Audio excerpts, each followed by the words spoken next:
Hello students, dictation 5 second बाद शुरू होगा।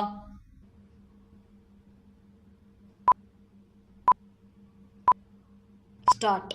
जैसी आशंका थी वैसा ही हुआ। अमेरिका पहुंचते ही राहुल गांधी ने फिर से देश को नीचा दिखाने का काम किया।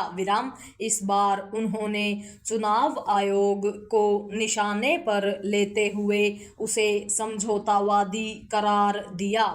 उन्होंने महाराष्ट्र विधानसभा चुनावों की प्रक्रिया को संदिग्ध बताया।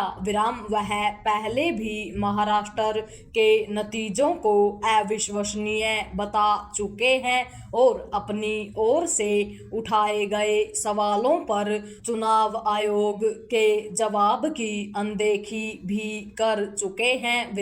उन्हें महाराष्ट्र के चुनाव नतीजे तो हजम नहीं हो रहे, लेकिन उन्हीं दिनों हुए झारखंड के विधानसभा चुनावों पर वह कुछ नहीं कहना चाहते।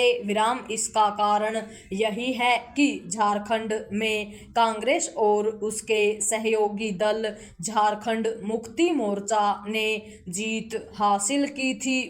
इसके पहले उन्हें हरियाणा के चुनाव नतीजे रास नहीं आए थे, लेकिन वह जम्मू कश्मीर में सहयोगी दल नेशनल कॉन्फ्रेंस के नेता उमर अब्दुल्ला के शपथ ग्रहण समारोह में पहुंचे थे।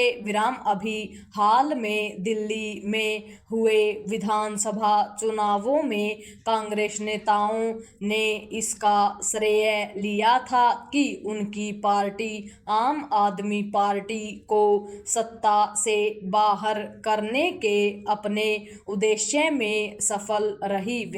साफ है कि जो चुनाव नतीजे कांग्रेस के मनमाफिक नहीं रहते वे राहुल गांधी और उनके साथियों के गले नहीं उतरते। इतना ही नहीं, वे उल्टे सीधे आरोपों के साथ सामने आ जाते हैं। हरियाणा में उन्हें ईवीएम की बैटरी में गड़बड़ दिखने लगी थी। पैरा मनचाहे चुनाव नतीजे न मिलने से राहुल गांधी का कुंठित होना समझ आता है, लेकिन आखिर उन्हें यह क्यों नहीं याद रहता कि जिन लोकसभा चुनावों के चलते वह नेता प्रतिपक्ष बने हैं वे भी इसी चुनाव आयोग ने कराए थे। इसकी भी अनदेखी न की जाए कि राहुल गांधी और उनके सहयोगियों ने लोकसभा चुनावों में कांग्रेस को 99 सीटें मिलने को एक बड़ी उपलब्धि की तरह पेश किया था। विदेश यात्रा पर राहुल गांधी पहली बार ऐसा कुछ नहीं बोले जिसने देश की छवि को मलिन करने का काम किया हो। इसके पहले वह अपनी विदेश यात्राओं के दौरान यह भी कह चुके हैं कि भारत में लोकतंत्र दम तोड़ रहा है और अमेरिका यूरोप मौन साधे हुए हैं। वह विदेशी धरती पर यह भी कह चुके हैं कि भारत में अल्पसंख्यकों और कुछ अन्य समूहों के साथ दोयम दर्जे का व्यवहार हो रहा है। यह बयान आतंकी गुरपतवंत सिंह पन्नू को खूब भाया था।